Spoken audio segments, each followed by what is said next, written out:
morning. How is everybody today? It's Monday. We made it through another weekend. Look at that. And you know what? It's the end of August and moving into September all this quickly. I have my tea. I'm awake and moving, sort of.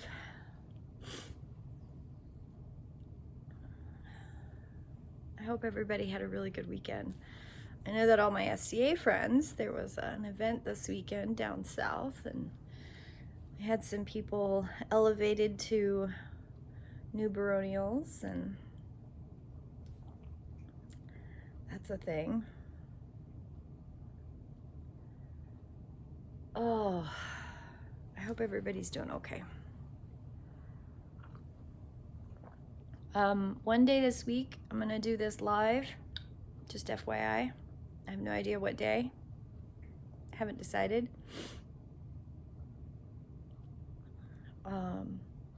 So keep an eye out in the mornings if you want to participate in a live. Today's card is from Earth Warriors Oracle by Alana Fairchild. It's Pono Pono, Immeasurable Power of the Heart Way.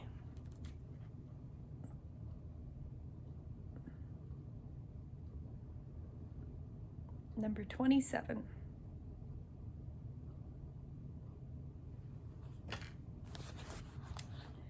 Pono in the Hawaiian tradition has deep multiple meanings. One expression is the return of order. There is perfection of peace, beauty, and fulfillment in the divine that has been planned for the lives of all beings. Through the use of human free will, we have at times moved away from that divine plan, stumbled upon the path, and become ensnared in terrified suffering and frightening delusion. This can become contagious, infecting other souls.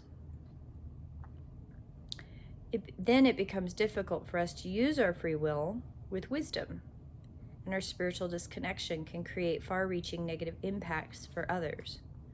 One only needs to see the pain in the world to understand this. Yet there is a simple spiritual discipline we can practice to restore the world in all hearts and to the rights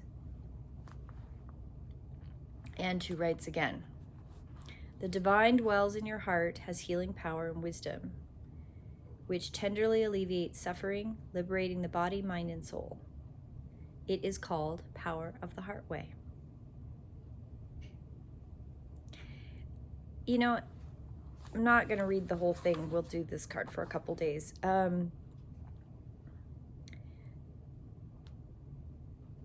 I think that one of the big things that if you study the old ways, the older traditions, the older tribal ways, spiritual ways, because I talk a lot in blueprints when I talk to people about their blueprint, or I talk to them about kind of what's going on with them.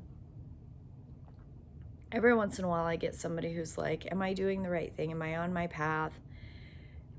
Or they talk about, evil people that they've met. And there are people who get off their blueprint. Some people call them dark entities. Some people call them evil. Some people call them, there's names for them in every tradition. But if you've gotten off your blueprint, like truly gotten off your blueprint, that's a whole different level of ick feeling, in the sense that the people around dark entities who are sensitive at all, they can pick up on that. It's pretty obvious. And often they spread negativity and icky everywhere around them. And recognizing that they create that chaos and they create that negativity, and it spreads and it taints everything. It doesn't mean that just because you're around somebody who's off a blueprint, you're going to get off your blueprint. That's not what I'm saying. It's very hard to do. It's very, very, very hard to get off your blueprint. But if you're off your blueprint, it's really easy to get back on it if you make the choice to get back on it. But most entities that have gotten off their blueprint spend lifetimes off of a blueprint, and there's a very distinct feel about them.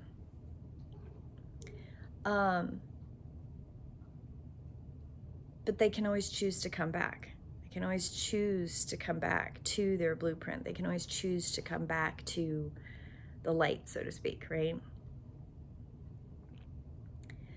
I like that this tradition, I actually read up a little bit more about this particular tradition a couple years ago when I first got these cards, because I thought, oh, whoa, wait a minute.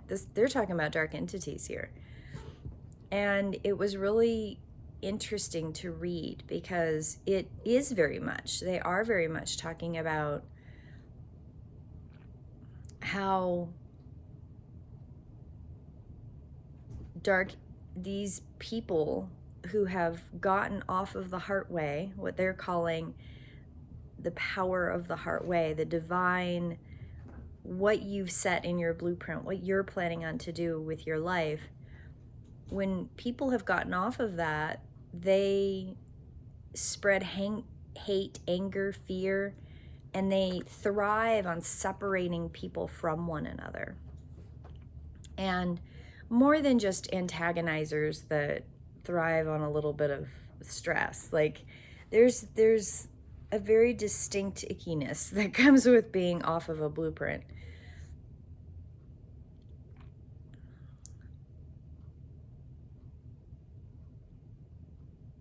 But one of the things that you can always do if you're worried, if you're concerned about whether you're doing the right thing, is own your life. Own your mistakes, own your words, own your actions. Owning what you do will always keep you in that heart way, will always keep you on that path of ownership and companionability with and community. Because to own your behavior and say, you know what, I did do that and I fucked up and I don't want to do that anymore. That connects you immediately. You have owned your behavior, you've owned your actions, you've owned your reactions, you've owned your words. Ownership of self will always keep you connected to others. Sorry, Astra's playing with a stick. At least she's not howling this morning.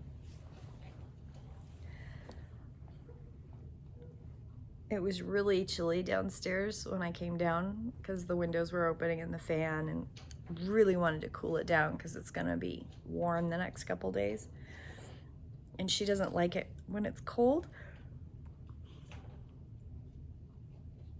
So she was upstairs curled up next to me on the opposite side of where the fan was blowing. And I moved a little bit this morning and she did this cute little chirp. She goes, chirp, yeah. Are you gonna get up now?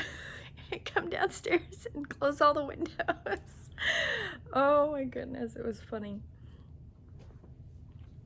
Anyway, guys, there's at the tail end of this section, it says,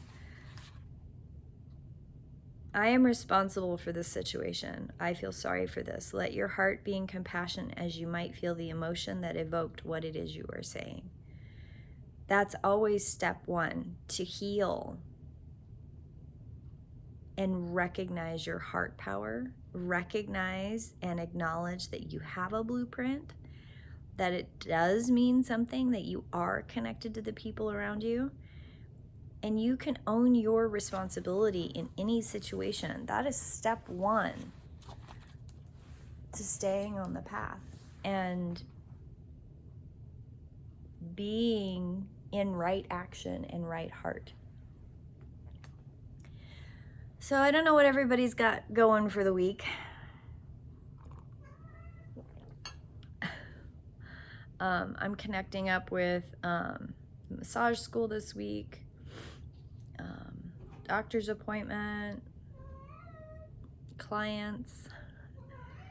Astra, can you stop howling, please? And apparently playing with Astra every day so she doesn't howl. Doing tuning forks, sending everybody just a little bit of vibration, sending you vibrations of positivity and love. I am working on garb for Great Western War, which is less than 6 weeks away. I am almost at 30 days and I'm starting to panic a little bit. I spent yesterday making buttons, taking pictures and making buttons so that I can prepare for teaching a class. And I finished a veil. And today I will probably be working on more embroidery. I have so much to do and so little time. Anyway, I hope you all have a beautiful day and blessed be, and I will see you tomorrow in prayer. Blessed be.